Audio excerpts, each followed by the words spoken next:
Olá, meus amigos do Bom Samaritano.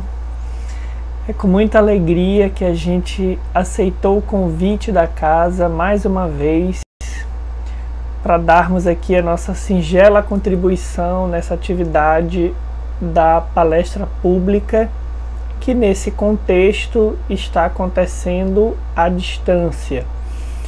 Eu gosto sempre de lembrar que a revelia dessas limitações, de deslocamento, de ocupação do espaço físico que nós temos em função da pandemia, nós nunca podemos esquecer que os benfeitores espirituais que nos assistem quando nós nos dirigimos presencialmente até a casa espírita, nesse caso ao Bom Samaritano, sem sombra de dúvidas, se organizam e se dividem para que possam visitar os nossos lares quando nós estamos ligados, ainda que à distância, nessa atividade. Todos os benefícios que nós receberíamos presencialmente nos alcançam à distância, com talvez a vantagem de que a nossa casa vira um espaço, um reduto, um cantinho do próprio centro espírita, em função dessas visitas ilustres que nós respondemos. Então, enquanto nós estivermos aqui conectados nessa atividade, vamos lembrar que esses benfeitores amigos estão conosco, estão nos acompanhando, estão nos visitando e estão suprindo todas as necessidades que nós temos e que buscamos quando nos dirigimos até ao Bom Samaritano. Na noite de hoje nós vamos falar sobre o tema Desafios para seguir Jesus. Esse é um tema importantíssimo porque talvez nunca no mundo nós tivemos tanta necessidade de compreender o que é seguir Jesus e de conseguir efetivamente nos engajarmos nesse processo de segui-lo. Então tem que ficar muito claro para a gente o que é seguir o Mestre, o que significa seguir os passos de Jesus. E o mais importante, aonde isso vai nos levar? Porque nós podemos falar muito de seguir Jesus sem termos clareza da destinação, aonde que isso nos leva efetivamente. Então, o nosso convite para você na noite de hoje é que a gente possa, então, através desse breve roteiro que nós construímos aqui, esclarecermos esses pontos para que a nossa vivência cristã ganhe em qualidade primeiramente, e por que não dizer também em qualidade, aumentando o número de circunstâncias em que pela lucidez nós somos capazes de remeter a nossa conduta àquelas que Jesus nos propõe. Então, para começar, nós vamos trazer o trechinho que está lá no Evangelho de Lucas, no capítulo 9, versículo 23, em que Jesus faz esse convite de forma mais clara, de forma mais veemente. Esse convite para que nós possamos segui-lo. O Evangelho de Lucas relata o seguinte: ele dizia a todos: se alguém quer vir após mim, negue a si mesmo, tome a sua cruz cada dia e siga-me. É claro que o ato de seguir nessa passagem aparece no vir após mim.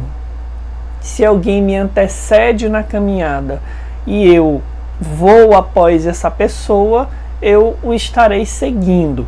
Então Jesus nos concita aqui, nos convida a que possamos segui-lo, mas ele coloca duas condições para que nós possamos fazer isso. E essas duas condições são os dois grandes desafios que nós vamos destacar para que possamos seguir Jesus. Existem vários, mas nós vamos trazer esses dois em função de eles estarem aqui centralizados no trecho de Lucas que nós estamos trazendo para ser o norte dessa breve conversa. As duas condições são negarmos a nós mesmos e tomarmos a nossa cruz a cada dia. Então, o que significa negar a si mesmo? Será que Jesus está nos convidando a um movimento de desamor? Será que Ele está nos convidando a um movimento em que não daremos atenção às nossas necessidades, aos nossos sonhos, aos nossos anseios? Certamente que não é esse o intento de Jesus quando diz para negarmos a nós mesmos, que é o primeiro desafio.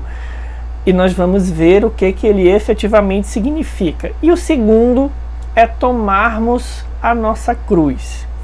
Então, repetindo aqui o trechinho, Jesus diz: se alguém quer vir após mim, negue a si mesmo, primeira condição, primeiro grande desafio, tome a sua cruz a cada dia, segundo grande desafio, e siga-me. O que significa, portanto, negar a si mesmo e tomar a sua cruz? No Evangelho de João, lá no capítulo 14, existe um diálogo entre Jesus e os discípulos, os apóstolos, melhor dizendo, que é bastante curioso. Nesse diálogo, Jesus está começando a falar a respeito da sua futura ausência, de que ele precisaria se retirar, da convivência com os amigos, com os apóstolos. Então ele vai desenhar esse quadro. Nós vamos encurtar um pouquinho o diálogo, mas se você tiver interesse em conferir, você pode ler lá todo o capítulo 14 do Evangelho de João. Nesse trecho, então, que nós separamos, Jesus afirma: sabeis o caminho aonde eu vou. Sabeis o caminho aonde eu vou. Tomé, o apóstolo, afirma: Senhor, não sabemos aonde vais. Como podemos saber o caminho? Então vejam que interessante. Para nós seguirmos Jesus, nós precisamos saber qual é o caminho que Ele está nos apresentando, qual é o caminho que Ele está nos oferecendo. Esse é o primeiro ponto. O segundo, aonde que nós vamos chegar se trilharmos esse caminho? Porque tem aquele ditado famoso de que quem não sabe aonde quer chegar, para quem não sabe aonde quer chegar, qualquer caminho serve. Então, para seguirmos Jesus, nós precisamos saber qual é o caminho que Ele está nos propondo, aonde nós vamos alcançar se seguirmos esse caminho e quais são os desafios que Ele nos apresenta, que nós já sabemos pelo trecho de Lucas que nós abrimos a conversa, que são pelo menos dois: negarmos a nós mesmos e tomarmos a nossa cruz. Então, quando Tomé afirma que os apóstolos não sabem aonde Jesus vai e não sabem qual é o caminho, Jesus responde com a chave da resposta que nós precisamos, com a chave do sentido. Ele afirma: eu sou o caminho, a verdade e a vida. Então, qual é o caminho? O caminho é o próprio Cristo. Se Ele é o Cristo, e o Livro dos Espíritos nos afirma isso, que Ele é o nosso modelo para todo encarnado nesse orbe, Jesus é o modelo, o grande objetivo de comportamento, de patamar espiritual que nós precisamos alcançar. Se para fazer isso Ele é o modelo, significa dizer que nós temos que buscar agir, sentir, ver, ouvir o mundo conforme Ele fazia. É isso que significa dizer que Ele é o caminho. Portanto, seguir Jesus, meus amigos, não é simplesmente ir após Ele dentro do processo histórico. Ele veio, nós estamos indo após. Existe um simbolismo desse seguir a partir do momento que nós entendemos que Ele em si mesmo é o caminho. Ao entendermos que Ele em si mesmo é o caminho, estamos dizendo, por tabela, por consequência, que precisamos viver como Ele viveu para seguirmos os seus passos. Vejam que interessante. Mas isso vai nos levar aonde? A resposta da primeira pergunta nós já temos. Ele em si mesmo é o caminho. Nesse mesmo trecho do Evangelho, Jesus prossegue e diz: ninguém vem ao Pai senão por mim.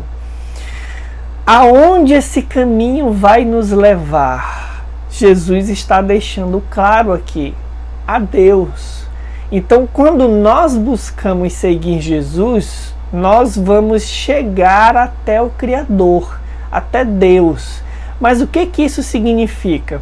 Significa, segundo o que a própria doutrina espírita nos apresenta, que nós vamos nos aproximar da vivência das leis divinas, que são o código moral que rege a vida de todos os espíritos que efetivamente alcançam a felicidade verdadeira.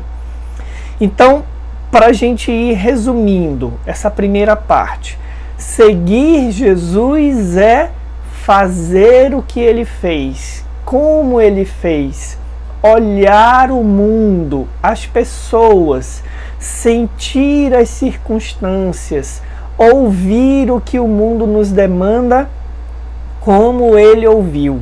Isso é seguir Jesus, porque Ele é o caminho. Então, se a figura dele, se a ética que Ele nos apresenta é o caminho, viver essa ética é seguir os seus passos. Isso vai nos levar aonde?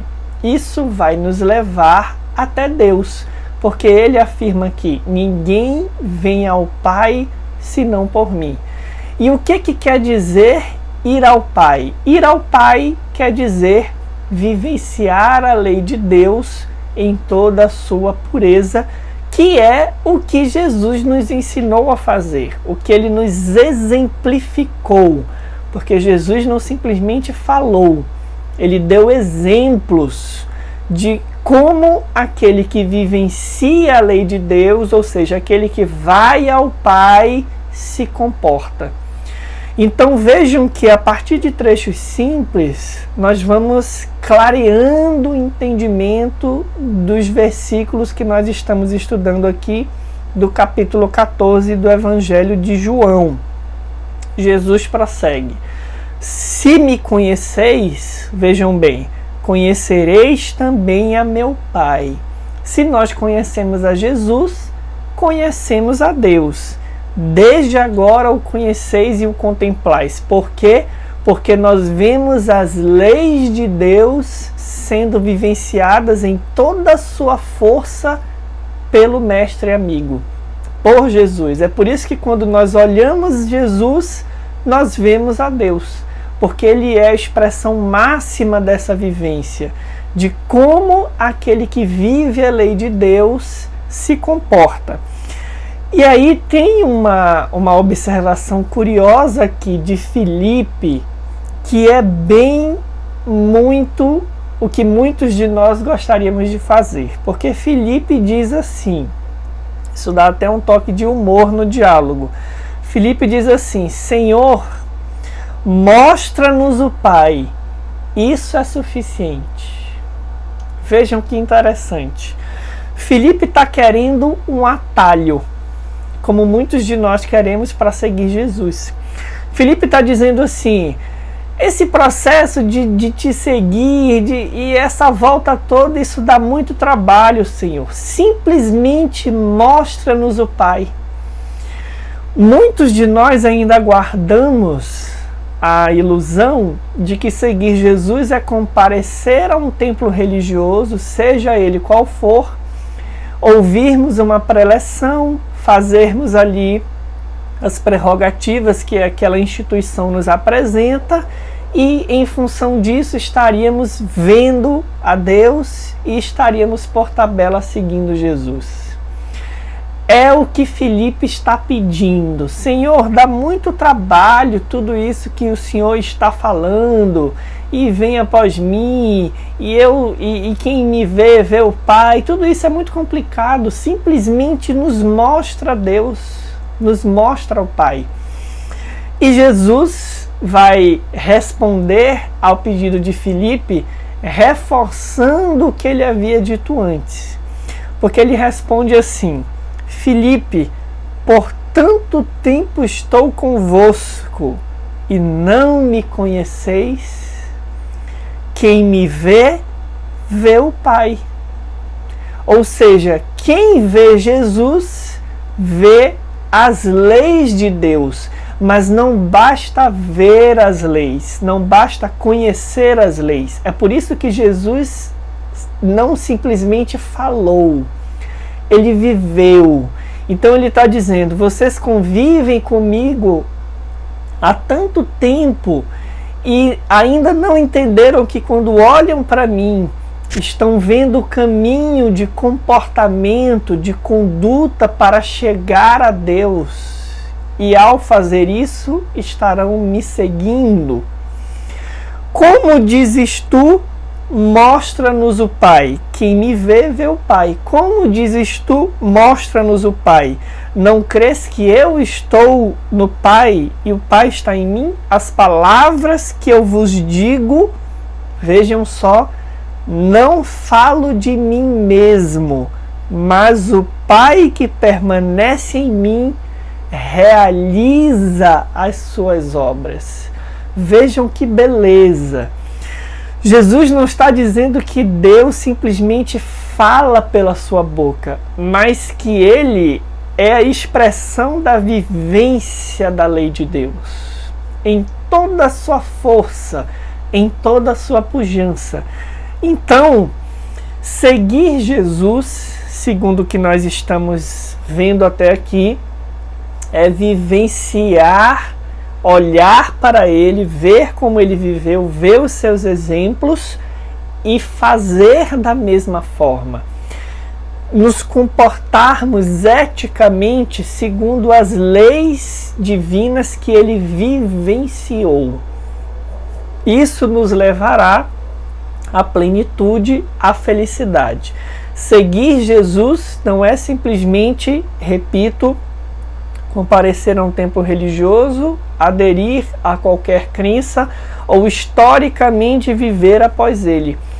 Seguir Jesus é nos aprendermos desse modelo que ele é para todos nós, segundo o que o Espiritismo nos ensina, analisarmos a sua ética, a ética da lei divina que ele vivenciou, e a cada momento da nossa vida procurarmos aproximar as nossas escolhas, as nossas palavras, os nossos atos daquilo que ele fez. Por quê?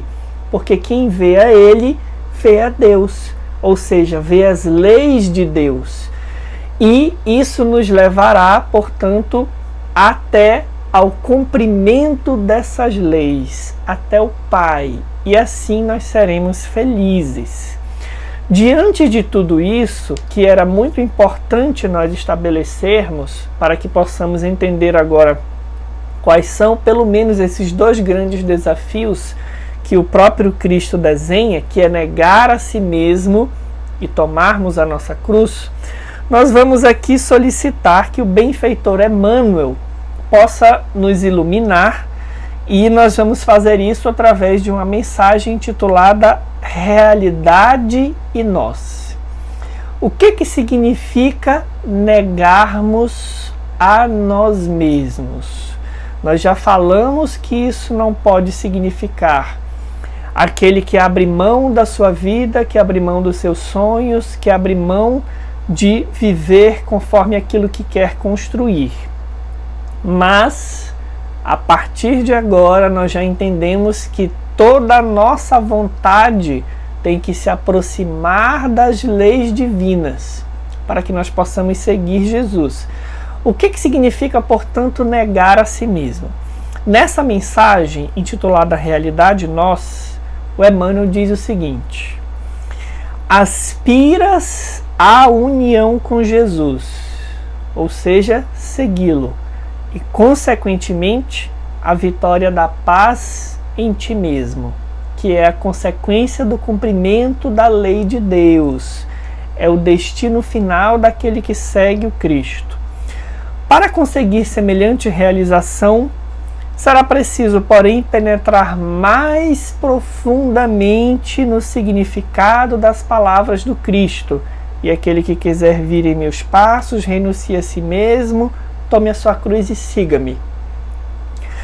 A fim de que os liames inferiores, vejam só, a fim de que os liames inferiores da personalidade sejam desatados, aqui a gente começa a entender o que é negar a si mesmo, a fim de que os liames inferiores da personalidade sejam desatados, de modo a empreendermos a marcha na direção do Senhor.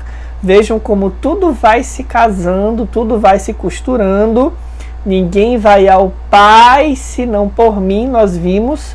Portanto, aonde nós estamos indo quando seguimos Jesus? Até Deus. Para fazer isso, é preciso negar a si mesmo. Primeiro grande desafio. E o que significa negar a si mesmo? Desatarmos-nos dos liames inferiores da nossa personalidade. E para fazer isso, diz Emmanuel, é necessário que esses liames sejam desarraigados de nossa realidade e não da realidade dos outros. Por isso mesmo, se nos propomos renovar-nos, é imperioso deixar que os demais livremente se renovem. Vamos lá. O que isso significa? O que são os liames inferiores da personalidade? Ao longo do processo evolutivo espiritual, segundo a proposta espírita, que se estabelece ao longo de muitas encarnações, nós vamos construindo muitas vezes hábitos comportamentais, éticos, que nos afastam da lei de Deus. Egoísmo, orgulho, vaidade, inveja, agressividade são hábitos emotivos, afetivos, que nós vamos construindo e vamos estabelecendo como parâmetros de conduta. E esses hábitos, eles se inserem de tal forma na nossa personalidade que eles passam a se confundir conosco mesmos. Mas o Espiritismo nos ensina que o Espírito, na sua essência, ele é centelha, ele é luz, e que a lei de Deus, ela está escrita na nossa consciência. Esse conflito que se estabelece entre o que nós verdadeiramente somos e aquilo que nós vamos, ao irmos aderindo comportamentalmente falando ao longo da nossa trajetória, como sendo a nossa parte sombra, são os liames inferiores da personalidade que nós precisamos deixar, abrir mão, para que possamos ir até Deus, seguindo a Jesus, fazendo o que ele fez. Agora, o que o Emmanuel está dizendo que acontece é que quase sempre nós fazemos isso, queremos fazer isso nos outros e não em nós. E aqui está o segredo do que é negar a si mesmo. Porque enquanto nós estamos distraindo, olhando para os defeitos dos outros, tentando corrigir os outros, e nós não estamos dizendo aqui que nós não precisamos fazer um trabalho de auxílio mútuo, de colaboração mútua, porque quem ama, cuida, a gente já sabe disso. mas nós estamos afirmando algo no sentido do que Jesus afirma quando diz que nós vemos a farpa pequenina no olho do irmão e não vemos a trave no nosso olho. Ou seja, nós queremos salvar os outros, nós nos projetamos para salvar os outros e esquecemos de nós mesmos.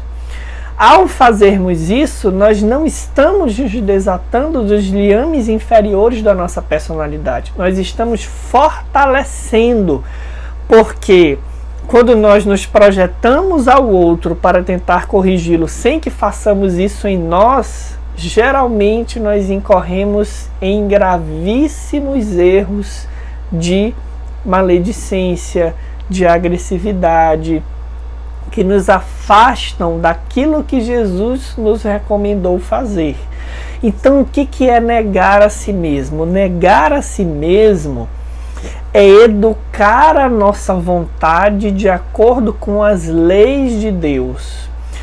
É olhar para nós antes de buscarmos auxiliar os outros. Olhar em que sentido? No sentido de fazermos o nosso processo de educação. Do ponto de vista da relação parental, o educador que melhor educa o filho é aquele que educa a si mesmo primeiro. Exatamente porque eu preciso tentar seguir Jesus, eu preciso tentar viver como ele vive para que eu possa orientar os meus irmãos a respeito de como fazer isso. Para que não vire um discurso vazio. É por isso que Jesus fez conforme a lei divina determinava, agiu conforme a lei divina determinava. Não somente disse o que tínhamos que fazer, e levou isso às últimas consequências a tal ponto que deu a si mesmo a sua vida em um ato de profunda entrega às leis divinas, para que nós possamos entender que negando a nós mesmos, nós estaremos fazendo o que Deus espera de nós. Livra de mim esse cálice, mas que seja feita a tua vontade e não a minha. Então, o primeiro grande desafio, meus amigos, é negarmos a nós mesmos, é desatarmos-nos desses liames inferiores da personalidade. E o grande desafio para fazer isso, segundo Emmanuel, é que nós estamos muitas vezes distraídos demais com os outros e deixamos de fazer isso em nosso próprio favor, até para que possamos auxiliá-los melhor. E aí o Emmanuel prossegue. Cada criatura vive na realidade que lhe é característica. Em toda parte, cada um de nós em sua luta, em sua dificuldade, em sua prova, em seu problema. O fato de caminharmos juntos não quer dizer que estamos indo no mesmo passo, na mesma velocidade, nas mesmas decisões. Vejam que Jesus conviveu 3 anos com os amigos queridos, os apóstolos, e até o último momento Pedro o negou, Judas o traiu, 9 fugiram e só ficou um, que foi João, ali acompanhando o processo. Porque apesar de estarem ao lado do grande modelo, cada um assimilou a mensagem a seu tempo. Agora, é claro, quando nós estamos dizendo aqui para que nós não nos distraiamos com o progresso do outro, reforço mais uma vez, nós não estamos fazendo uma apologia ao egoísmo, dizendo cuide de você e deixe os outros para lá. Ou se o outro dá trabalho, abre ele de mão. Porque é muito grave algumas falas que nós vemos nos dias atuais que fazem uma apologia ao conforto excessivo. Se te incomoda, exclui, separa, deixa de conviver. Ora, a convivência gera incômodo. Nós temos que ter muita atenção sobre o que é esse incômodo. Porque, mais uma vez, deixar cada um no seu caminho não quer dizer abandonar o outro. E é aí que está a renúncia verdadeira, porque nós continuaremos fazendo, continuaremos exemplificando, continuaremos aconselhando, mas decidir fazer conforme o que Jesus recomenda é uma escolha de cada um. O que não quer dizer que a gente tenha que abrir mão, que a gente tenha que dizer, se tu não quer do meu jeito, então eu te deixo. Se tu não quer no meu tempo, eu te abandono. Porque a lei divina não nos trata assim. A lei divina continua nos apoiando, continua nos dando suporte, nos suportando, até o momento em que na caminhada da eternidade a gente decide por vivenciar essa lei. Deus, ele nos espera. E às vezes o ato de esperar é uma prova de amor profunda. Então, o que o Emmanuel está dizendo não é que a gente não cuide, é que a gente não se distraia ao tentar forçar uma mudança no outro ou impor ao outro aquilo que nós achamos que é certo e deixando, ao fazer isso, de nos desatarmos dos liames inferiores da personalidade. Exatamente porque muitas vezes, para ajudar os outros, nós alimentamos o nosso egoísmo, porque não estamos apresentando o modelo que Deus nos oferece, mas o que nós achamos certo. Vejam só, como tem armadilhas.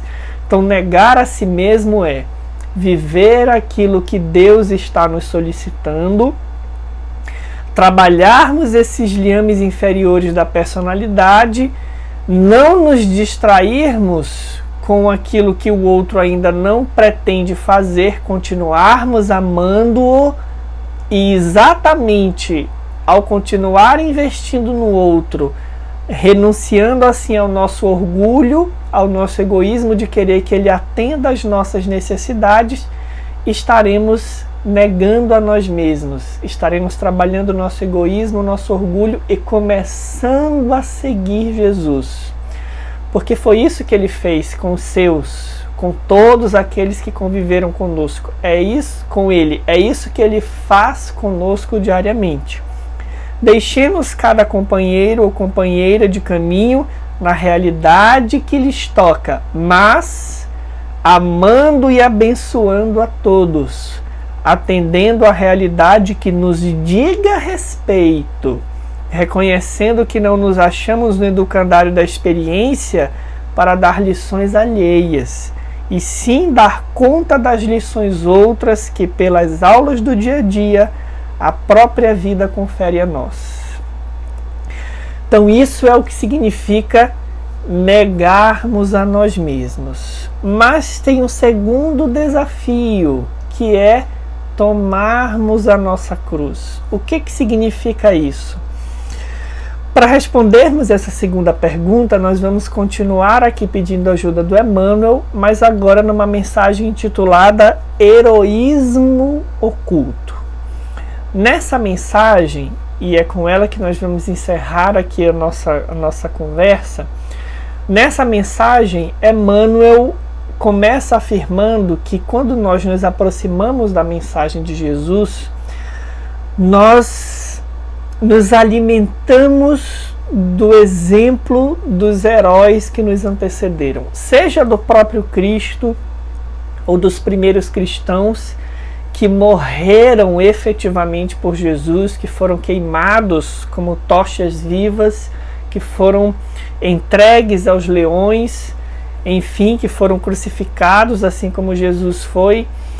Quando nós vemos esses exemplos, ou exemplos de grandes homens, de grandes mulheres, como Chico, Madre Teresa, enfim, nós nos sentimos tocados por esses exemplos e gostaríamos de fazer algo próximo desse heroísmo. E o Emmanuel diz que essa forma de heroísmo, ela é reconhecida e aplaudida com justiça pelas multidões. Mas ele diz que o mundo invisível, o mundo espiritual, aplaude diariamente centenas de heróis que nos seus lares, nos seus ambientes de trabalho, vivem essa renúncia. Ou seja, aceitam as suas cruzes para que possam seguir a Jesus. É isso que o Emmanuel vai nos convidar a ver a partir do nosso contexto, daquilo que está nos cercando hoje. Porque precisamos compreender o que são essas cruzes e o que elas significam para nós. Então, nos convidando a observarmos essa oportunidade de heroísmo oculto, que todos nós as temos nas mãos, ele diz: reflete no assunto e observa a parte mais difícil da existência que o Senhor te confiou. Pensa nesse momento agora qual é a parte mais difícil hoje da existência que o Senhor nos confiou. Vejam só. Será ela talvez o cativeiro a obrigações domésticas inadiáveis, circunstâncias de família que nós não podemos nem querendo passar, transferir, adiar. O conflito íntimo que queima o nosso coração por dentro. A condução laboriosa de um filho doente ou de um parente qualquer que nos exige atenção. A tutela de um companheiro menos feliz, ou seja, a orientação, o acompanhamento de um companheiro menos feliz, a tolerância permanente para com o esposo ou a esposa em desequilíbrio, ou ainda a responsabilidade pessoal direta na garantia das obras de benemerência e cultura, a elevação e concórdia na direção da comunidade, falando aqui em âmbito profissional. Qual é a cruz que nós temos? É preciso que nós observemos, identifiquemos e não neguemos o acesso dessas cruzes às nossas vidas. Existe um simbolismo muito belo, porque nos filmes que retratam a vida de Jesus, nós vemos que quando a cruz é entregue a ele, ele abraça a cruz. Ele não renega essa cruz. Ele a toma resignadamente. Ele não reclama, ele não tem reações violentas, ele aceita aquela cruz. E é por isso que o Emmanuel está dizendo: a matrícula na escola do heroísmo silencioso, desse que os imortais aplaudem e que quase ninguém no mundo vê, está aberta constantemente a nós todos. Basta que a gente olhe o companheiro difícil, o filho doente, a profissão desafiadora, o chefe complicado, a família que não é aquela que nós gostaríamos.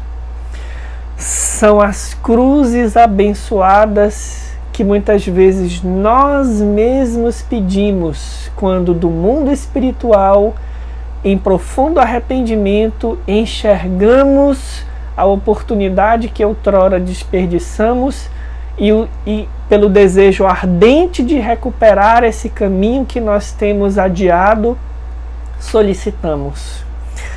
Qual será, pergunta o Emmanuel, e como será a cruz que te pesa nos ombros? Seja ela qual for, lembra-te de que o Cristo de Deus nos guarda no monte da vitória e da redenção, esperando tenhamos suficiente coragem para abraçar o heroísmo oculto na fidelidade aos nossos próprios deveres até o fim. Fidelidade. Talvez o mais difícil de seguir Jesus nesses dois desafios, negarmos a nós mesmos e tomarmos a nossa cruz, é sermos fiéis e constantes. Em outra mensagem, Emmanuel diz que nós só temos sido fiéis à inconstância. Nós temos arroubos de seguir o amigo divino, mas quando as dificuldades chegam, quando o teste chega, a prova chega, a gente adia, a gente recua. Então, meus amigos, o desafio está posto. Aquele que quiser vir após mim, negue a si mesmo. Nós vimos o que isso significa. Tome a sua cruz. Nós vimos o que isso significa e siga-me. O convite de Jesus é esse. O momento planetário nos pede isso em favor da nossa própria paz de espírito. Porque muito em breve nós retornaremos à pátria espiritual e faremos essa comparação entre o que nos comprometemos a fazer e o que fizemos. Checaremos como que nós lidamos com as nossas cruzes, se as abraçamos ou se as negamos. Não tem outro caminho mais curto, não dá para fazer como Filipe. Senhor, mostra-nos o Pai, e isso é suficiente. Não podemos fazer como Filipe. É preciso seguir Jesus, que nós vimos fazer o que ele fez. Com a família, com a profissão, com os amigos, com as circunstâncias desafiadoras que a vida nos traz, a dificuldade financeira, a doença, tudo isso são oportunidades para que a gente olhe para Jesus e pense, o que ele faria? Como eu tenho que fazer para fazer como ele fez? Ou seja, viver a lei de Deus em toda a sua fortaleza. Esse é o desafio maior, a fidelidade. Diariamente, no heroísmo oculto dessa decisão, sermos fiéis ao amigo divino. Que ele possa nos abençoar, então, e nos auxiliar a segui-lo, porque nós estamos sedentos dessa luz que nós vamos encontrar ao segui-lo, a viver a lei de Deus. Muito obrigado mais uma vez aos amigos do Bom Samaritano e que esse amigo nos abençoe e nos conduza sempre.